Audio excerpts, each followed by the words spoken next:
Bonjour à tous, bienvenue dans Bonjour chez vous. J'espère que vous allez bien aujourd'hui. C'est une nouvelle semaine qui commence dans la joie, dans la bonne humeur. Merci Seigneur pour cette belle semaine. Aujourd'hui, nous allons parler d'entendre la voix de Dieu. Je pense qu'on veut tous l'entendre. Certains l'ont déjà entendu, pour d'autres, c'est complètement abstrait. Et certains peut-être même se disent « Bah non, moi, c'est pas pour moi. Moi, je suis pas capable d'entendre la voix de Dieu ». Eh bien, on en parle aujourd'hui avec Aurélie et Omer. Salut à tous les deux. Bonjour Yveline. Bonjour Omer. Ça va bien? Ça va super bien. Contente de t'accueillir, Omer. D'être là. Oh, il est content, Ouais. ça faisait longtemps. Oui, et en plus avec un très bon sujet. Ah, c'est sûr, c'est une très très belle thématique que tu souhaitais apporter aujourd'hui. Oui. Et merci d'avoir proposé ce thème parce que je pense que ça répond à plein de questions. C'est pas la première fois qu'on fait une émission sur entendre la voix de Dieu, mais à chaque fois, dans les commentaires, on sent que c'est un vrai besoin, puis ça reste, c'est quelque chose qui est un peu mystérieux et on entend plein de choses, mais les gens ont besoin de concret, je pense. Et c'est ce qu'on va tâcher d'apporter aujourd'hui, du concret pour que dans vos vies, ça puisse porter du fruit. Aurélie, tout te calme aujourd'hui, ça va? Ça va bien, oui. Tu dors encore? Peut-être. Est-ce qu'il y a une moitié de toi qui est restée dans ton lit? C'est fort probable. Alors réveille-toi, ma sœur. C'est le Avec calme papa qui avant la dort. profondeur. C'est On ça, connaît bien. c'est ça. Oh oui, on sait. Dès qu'elle va commencer sa pensée, là, ça va te décoller. Ouais, Tu as un témoignage en fin d'émission à nous partager. Oui, c'est ça, Linda du Gabon. Linda n'a plus à se cacher, c'est comme ça qu'il a été intitulé. Ok. Elle va témoigner comment sa peau a été complètement guérie. C'est un très beau témoignage. Ah, waouh. Ah, ça c'est fort. Parce que quand c'est quelque chose de visible comme ça, le miracle est visible aussi, Ouais, en vraiment. fait. Hein. Vraiment, surtout que ça faisait des années. Mais je vous dirai ça Oh, plus tard. gloire à Dieu, j'ai hâte d'entendre. Omer, toi, tu feras une rubrique conseil du coach. Tu nous diras comment entendre la voix de Dieu. On parlait de concret, ben là, on y sera, je pense. Ah, là, on est dans le concret. On va démystifier tout ça.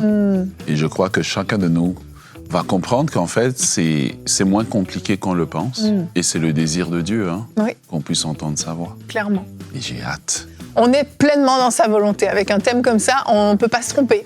Allez, c'est parti. En ce lundi matin, réveillez-vous aussi si vous êtes encore endormi comme Aurélie. C'est parti pour la pensée du jour.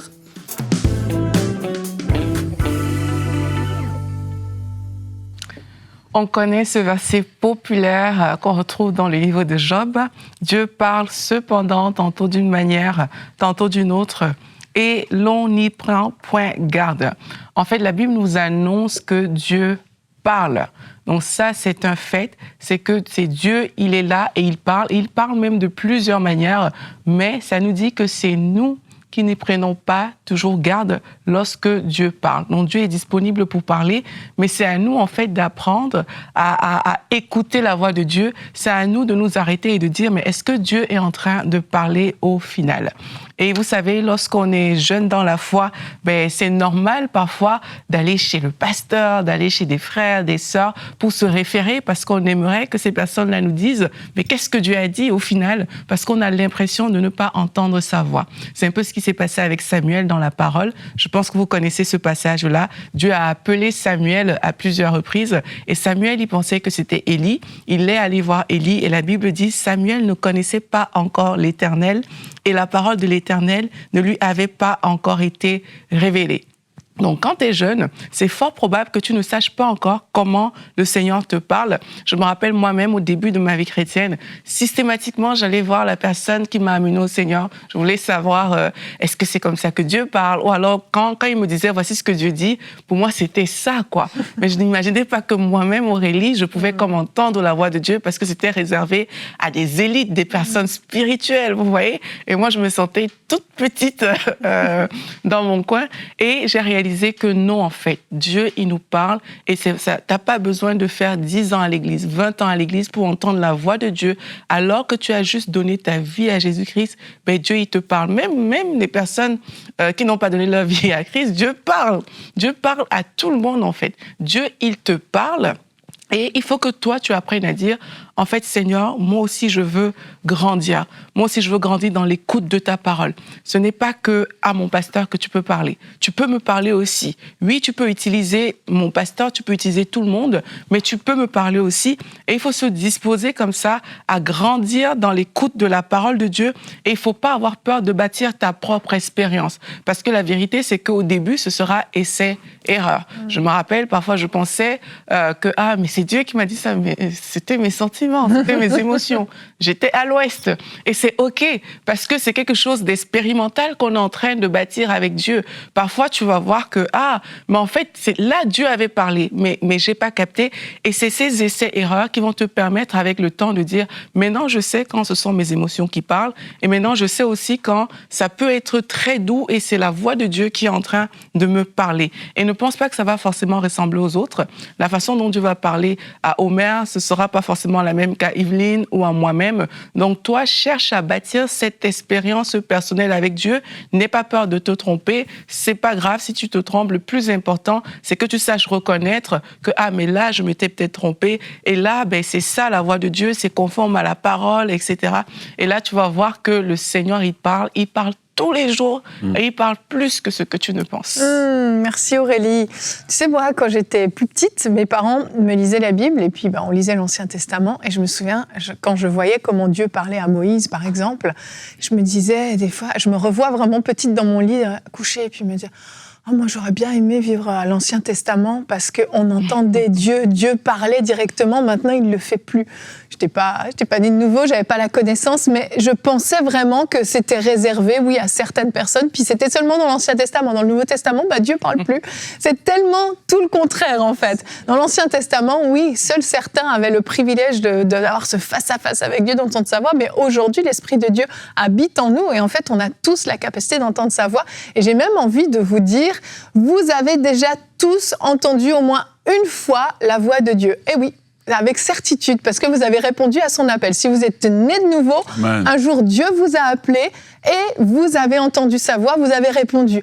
Alors vous allez dire, moi j'ai pas entendu audiblement. Non, mais on n'est pas obligé d'entendre audiblement. Il y a plein de façons dont Dieu parle, puis on en parlera tout à l'heure. Mais vous avez entendu son appel et vous y avez répondu.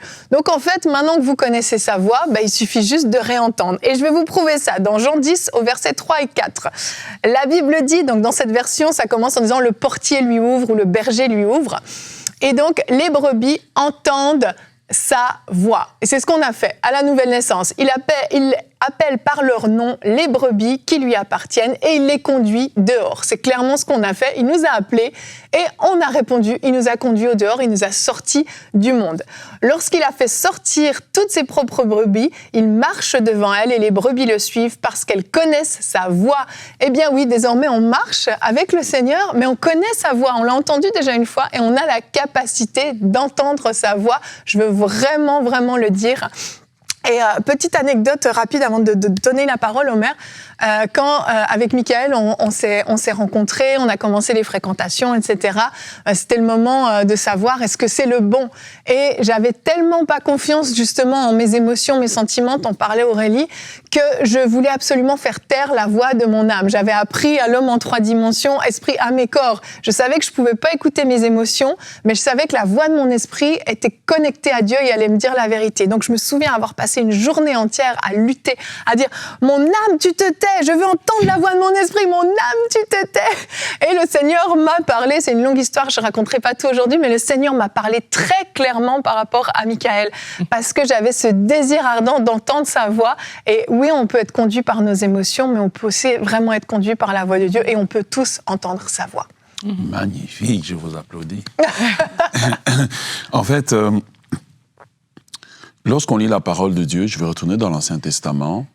D'abord, nous établissons le fait, et je le dirai tout à l'heure, que Dieu, il veut parler. Mais parmi les choses qui nous empêchent d'écouter la voix de Dieu, en fait, il y a premièrement ce refus intérieur, subconscient, de vouloir entendre la voix de Dieu.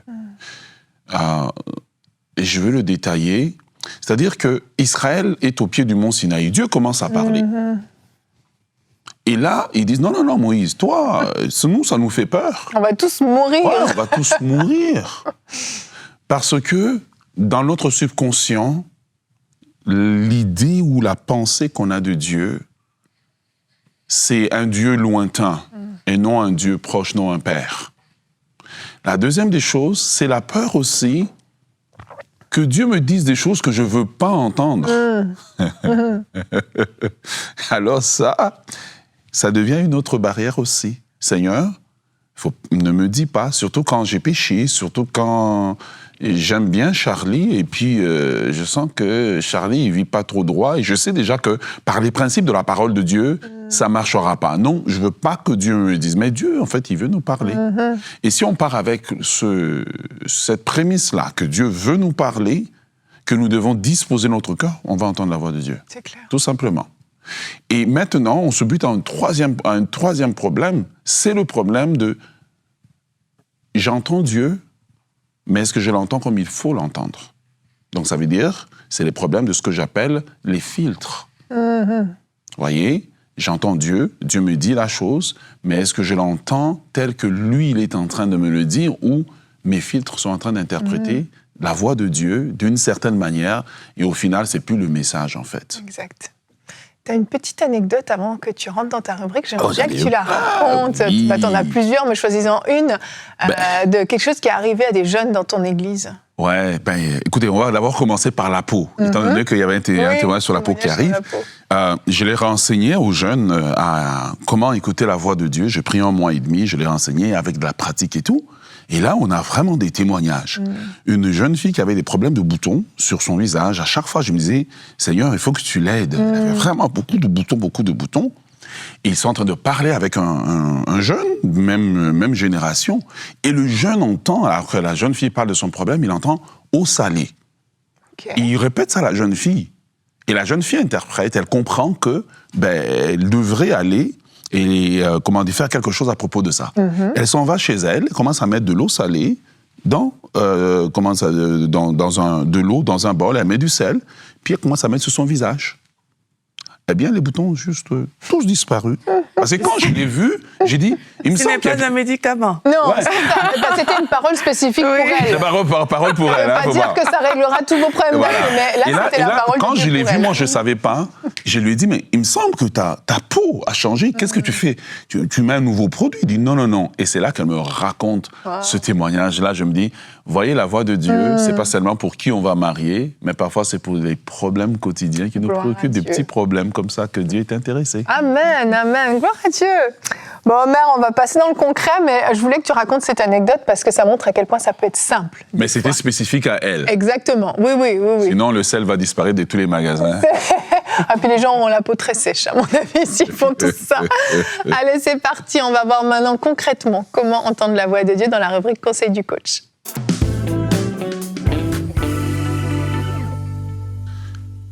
Alors, nous allons dans Genèse chapitre 3, le verset 8. La Bible nous dit, en parlant de Adam et Ève, « Alors, ils entendirent la voix de Dieu qui parcourait le jardin vers le soir.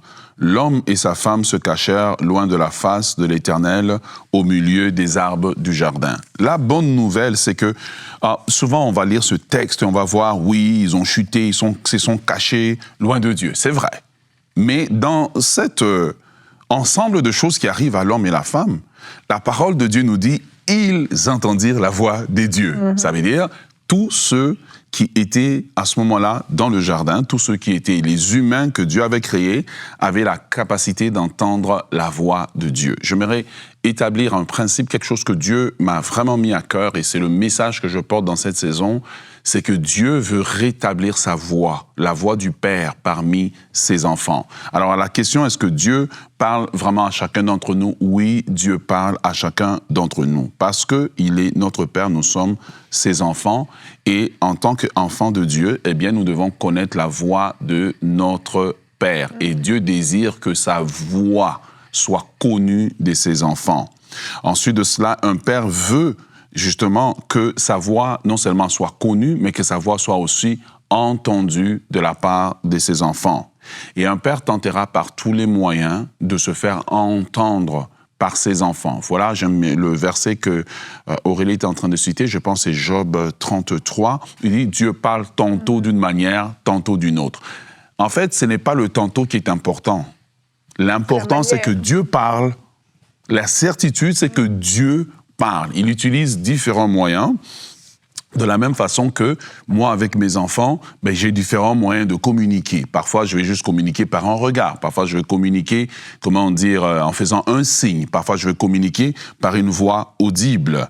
Et donc, Dieu veut communiquer avec chacun de ses enfants. Donc, le plan original de Dieu était que toutes les personnes, tous ses enfants puissent entendre la voix de Dieu. En fait, le plan de Dieu n'a jamais été que Dieu parle par des intermédiaires. J'étais en train de l'enseigner à l'église et je leur ai dit, en fait, ce qu'on appelle les prophètes et les prophétiques, c'est une anomalie, en fait. Parce que le plan original de Dieu, c'était pas des prophètes. Le plan original de Dieu, c'était que Dieu voulait parler directement à chaque personne. Voilà pourquoi, quand on regarde la parole de Dieu, il va parler à Adam et Ève. Adam et Ève chutent, la communication est brisée. On va arriver que Dieu va commencer à parler par Abraham, par des intermédiaires. Mais dès qu'il arrive au mont Sinaï, où Dieu se dit qu'il veut se choisir un peuple, établir une nation de sacrificateurs, étrangement, quand Dieu commence à parler, il commence à parler à tout le peuple. C'est le peuple maintenant qui refuse, qui dit à Dieu, non, on veut pas que tu nous parles, on veut que tu puisses parler au travers de Moïse. Donc le peuple choisit encore la voie des intermédiaires. Donc Dieu est obligé de continuer avec le régime des intermédiaires jusqu'à ce qu'on arrive maintenant au prophète Joël, où le prophète Joël, au chapitre 2, va dire « Dans les derniers temps, je répandrai mon esprit, vos fils et vos filles prophétiseront. » Et Joël, en fait, ramène en fait au plan original de Dieu. Et là, quand on arrive à la Pentecôte, Pierre reprend exactement le même texte, mais il ajoute encore quelque chose de spécial. Il dit « La promesse là de Joël est pour vous, pour vos enfants et pour tous ceux que Dieu appellerait à un aussi grand nombre. » Donc, en prenant cette promesse de Joël, nous réalisons que nous, dans la nouvelle alliance, Dieu désire nous parler. Je voulais établir les fondements théologiques de ce que je dis pour que vous puissiez comprendre pourquoi je dis que Dieu désire parler à tous ses enfants.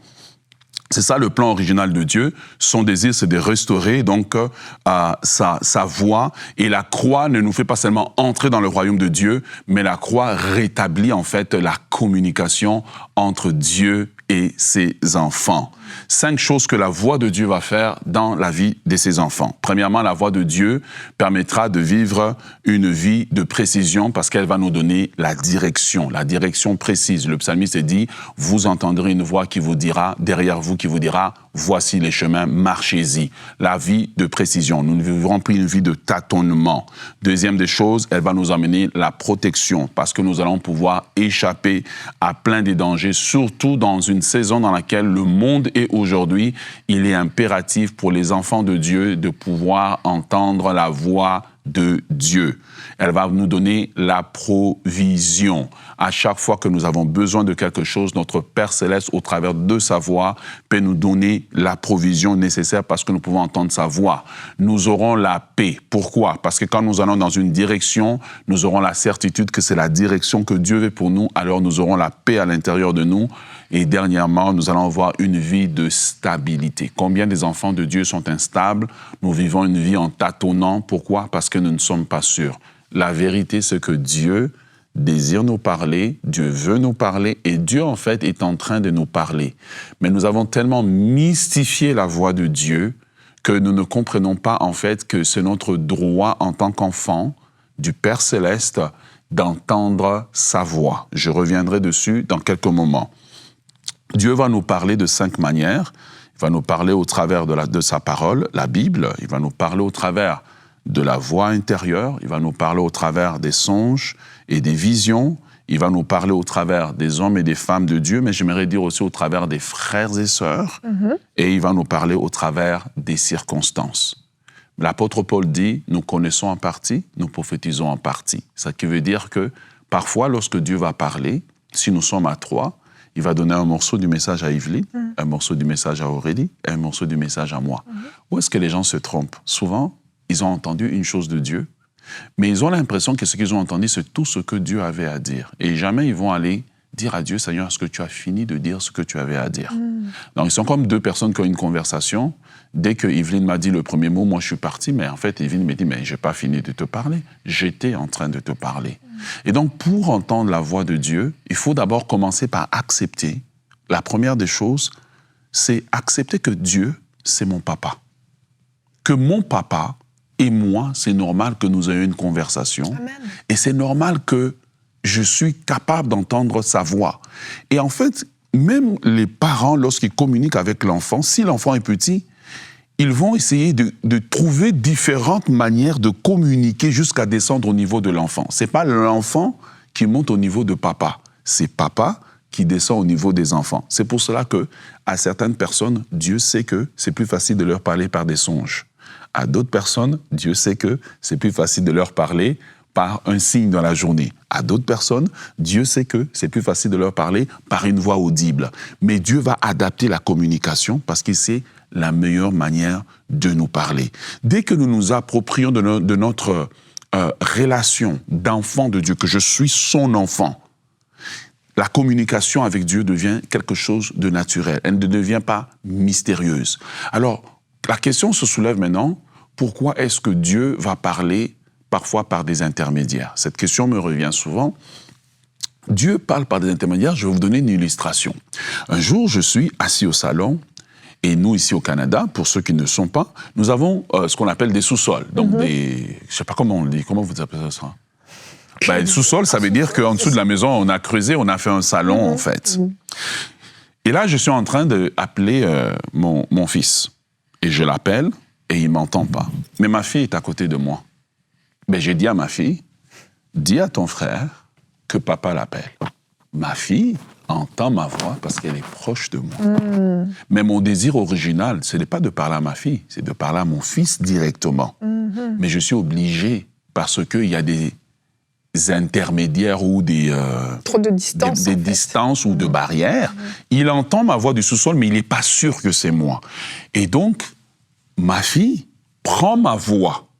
C'est pas son message, c'est mon message. Elle transporte mon message pour aller le donner à mon fils qui est au sous-sol. Le message s'adresse à lui. Mon fils entend ma voix au travers de ma fille, donc ma fille n'est pas plus spéciale que ça. Elle est juste un instrument que j'utilise à cause des limitations que nous faisons face. Les messagères. Voilà, les messagères. Mon fils entend maintenant ma voix et mon fils vient à moi. Donc, je le dis pourquoi? Parce que parfois, Dieu nous parle, mais Dieu va passer par des intermédiaires, soit pour nous rassurer que c'est vraiment lui qui parle, soit parce que nous n'avons pas entendu et il va venir nous répéter la chose. Mais la vérité, c'est que Dieu parle et parfois nous négligeons la chose pour plusieurs raisons, parmi lesquelles, nous avons du mal à interpréter, nous avons du mal à comprendre que c'est sa voix parce que nous n'avons pas été enseignés. Mais Dieu désire vous parler. S'il y a une chose que Dieu fait, je peux vous rassurer à 100%, c'est parler. Mais pour revenir au verset qu'Aurélie a dit, j'ai cherché dans Job, il dit Dieu parle tantôt d'une manière, tantôt d'une autre. Mais quel est le problème? On n'y prend pas garde. Le problème n'est pas la voix de Dieu. Le problème, c'est la capacité de l'homme de prendre garde lorsque Dieu est en train de parler. Mais Dieu désire vous parler. Dieu veut vous parler. Je vous en prie que Dieu ouvre vos oreilles, ouvre votre esprit pour que vous soyez capable d'entendre sa voix. Amen. Merci beaucoup, Omer. Et on avait fait plein de rubriques, comme je le disais, sur cette thématique-là. Si vous voulez aller creuser plus loin, vous pouvez faire des recherches, que ce soit sur YouTube ou sur emcitv.com, avec le mot-clé « Voix de Dieu ». Généralement, vous devriez être capable de trouver, parce qu'on a fait plein de rubriques. J'ai beaucoup aimé la direction que tu as prise aujourd'hui, Omer. Et je vous invite vraiment à vous ouvrir, à entendre la voix de Dieu, à être proche de lui, proche de son cœur, et à croire que oui, votre Père veut vous parler, vous en êtes digne. Allez, on va enchaîner avec notre témoignage.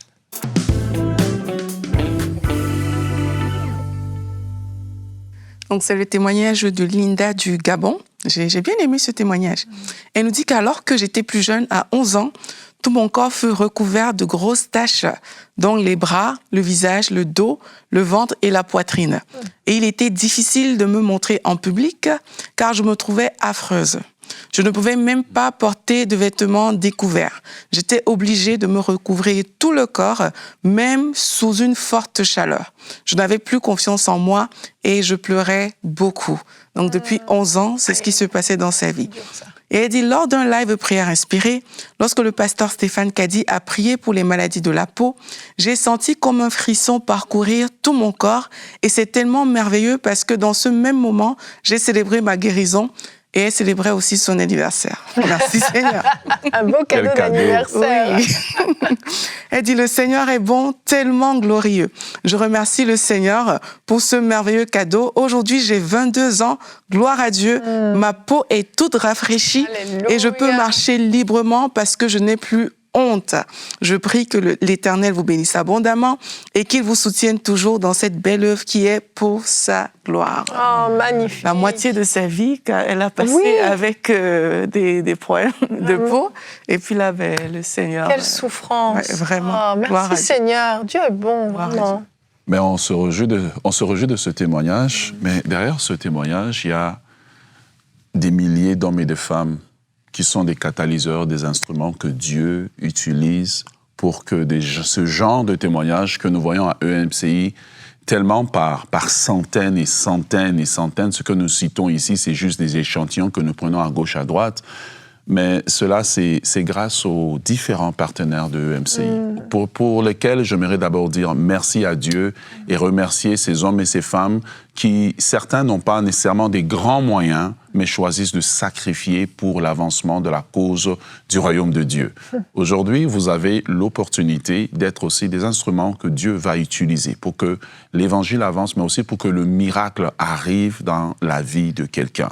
En bas de vos écrans, vous avez un code QR qui est là, que vous pouvez scanner pour vous joindre à la famille de partenaires. Ça peut être de façon régulière, ou ça peut être aussi peut-être un don ponctuel que vous faites pour dire « je veux juste soutenir, je n'ai peut-être pas la possibilité de le faire à tous les mois », mais vous pouvez être des instruments que Dieu utilise. Mais surtout, entendez la voix de Dieu qui vous parle en ce moment pour joindre cette équipe et faire la différence afin que ce genre de témoignages soient des choses que nous continuons à entendre et que l'Évangile pénètre dans tous les foyers. Alors, joignez-vous à nous.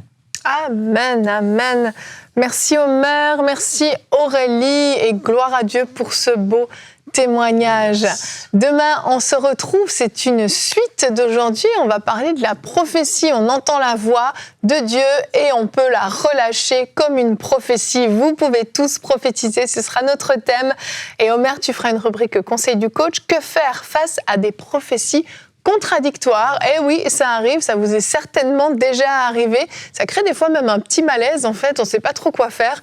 Donc ça va être un sujet super intéressant. Rendez-vous demain. Merci d'avoir été avec nous et bonjour chez vous.